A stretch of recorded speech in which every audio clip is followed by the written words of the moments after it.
Good morning ને જય શ્રી કૃષ્ણ બધાને. આપણે સવારમાં 3:30 વાગ્યામાં રેડી થઈ નીકળી ગયા છીએ કસ્ટમરને પિકઅપ કરવા માટે. આજે જવાનું છે આપણે ભુજ. જ્યારે સવારમાં તો આપણી ગાડીમાં સીએનજી હોય નહીં કોઈ દી, એટલે પહેલા જશે સીએનજી પંપે, ટાંકી ફૂલ કરાવી. પછી કઈ ટેન્શન નહીં.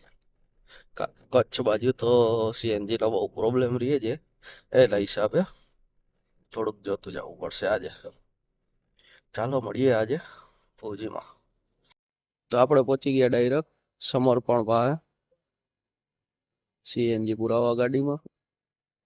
આજે આપણી મેહુલ ટોકીઝ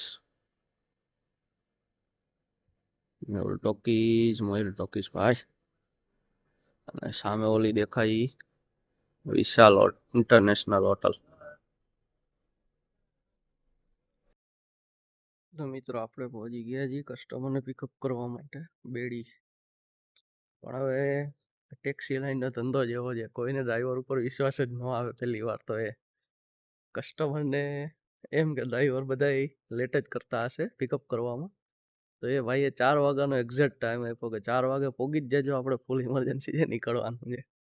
હવે આપણે તો 4 વાગ્યાના પહોંચી ગયા છીએ, પણ હવે એમનો કોલ આવ્યો કે હવે 10-15 મિનિટ લેટ થશે. આ જે ભાઈ, આ ધંધામાં બધું સહન કરવું પડે. ધંધો કરવો હોય ને તો આપણે ઊભા છીએ આપણી માણકીને અહીંયા સાઈડમાં રાખી. કસ્ટમર આવે ત્યાં સુધી વેઇટ કરવો પડશે. આજે આપણું બેડી કયો એરિયા છે તો મને નથી ખબર બેડીમાં, પછી આપણે બેડીમાં અંદર જ.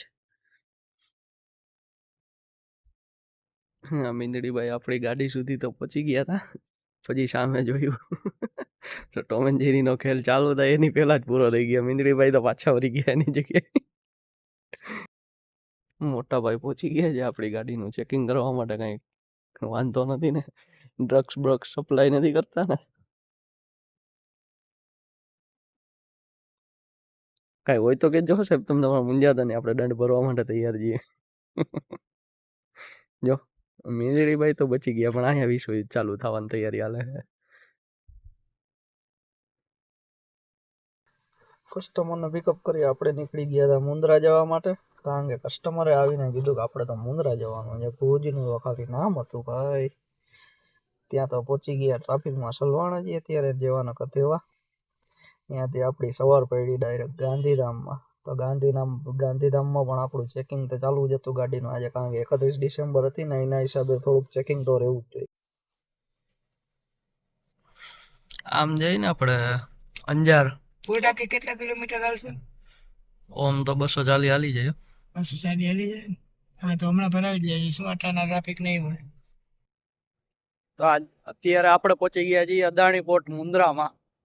સાહેબને અહીંયા શિપનું થોડુંક કામકાજ છે, એના માટે આવ્યા છીએ આપણે. બાકી કેમ છે બધું? ચારે બાજુ પાણી હાવ દરિયાકાંઠે આવી ગયા છીએ. અત્યારે જે જગ્યાએ આપણે ગાડી રાખી છે, આપણે પોતે જ્યાં ઊભા છીએ ને, એ બધું દરિયા ઉપર માટી નાખી અને બધું બનાવેલું છે, એટલે આમાં ગમે ત્યારે વયા જાય, કઈ નક્કી નહીં. બહુ એવું લાગે તો ભોગી જાજો બચાવવા, નહીં તો રામ રમતા વાર નહીં લાગે આપડા.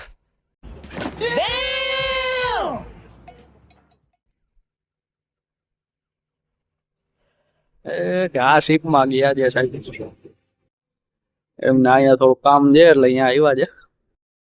તો સાહેબને બપોરે 2-2:30 વાગે કામ પતી ગયું, એટલે આપણે નીકળી ગયા ડાયરેક્ટ મુન્દ્રા ગામમાં સીએનજી પુરાવા. અહીંયાથી સીએનજી પુરાવી, ચા પાણી નાસ્તો ગમે એ કંઈક કરી હવે આપણે ડાયરેક્ટ જામનગર બાજુ નીકળી જવા. આપણે જ્યારે મુન્દ્રા જતા હતા ત્યારે રસ્તામાં જે ફાટક બંધ હતી, અત્યારે એ ફાટક બંધ જ છે.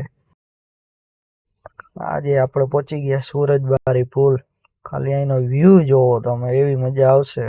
આહા, ગાડી હાંકવાની જો હોય ને આવા આખા રોડમાં છેક સુધી તો 400-500 કિલોમીટર સુધી ખબર નથી પડે એમાં. બાકી સુરજબારી પુલ ક્રોસ કર્યું એટલી વારમાં તો પાછું નડી ગયો આપણે ટ્રાફિકમાંથી. ક્યારે નીકળશી પાવરિયા? હલવાણા બુઆજી, હલવાણા. મિત્રો આપણે પહોંચી ગયા ઓનેસ્ટ. ચા નાસ્તો કરી હવે આપણે ડાયરેક્ટ જામનગર બાજુ પર નીકળી જવાનું છે. આગળ થોડોક વરસાદ પડ્યો હતો તો ગાડીની હાલત તો સાવ દેવાઈ ગઈ છે. અત્યારે ઘરે જઈને ડાયરેક્ટ ધોવાની જ છે આપણે. ચા નાસ્તો કરી આપણે નીકળી ગયા જામનગર બાજુ જો છે ને, બાકી ઘરે જઈને ગાબો જ મારવાનો ડાયરેક્ટ તો હોવાની જ છે આપણે. જામનગર પહોંચી કસ્ટમરને ડ્રોપ આપી આપણે નીકળી ગયા ઘરે જવા માટે, કારણ કે રુદ્રભાઈ ક્યારના ફોન ઉપર ફોન કર્યા રાખે છે કે પપ્પા હવે જલ્દી ઘરે આવો, હવે ઘરે આવો, એટલે જલ્દીથી એના માટે ચોકલેટ લઈને આપણે ભાગીએ ઘર.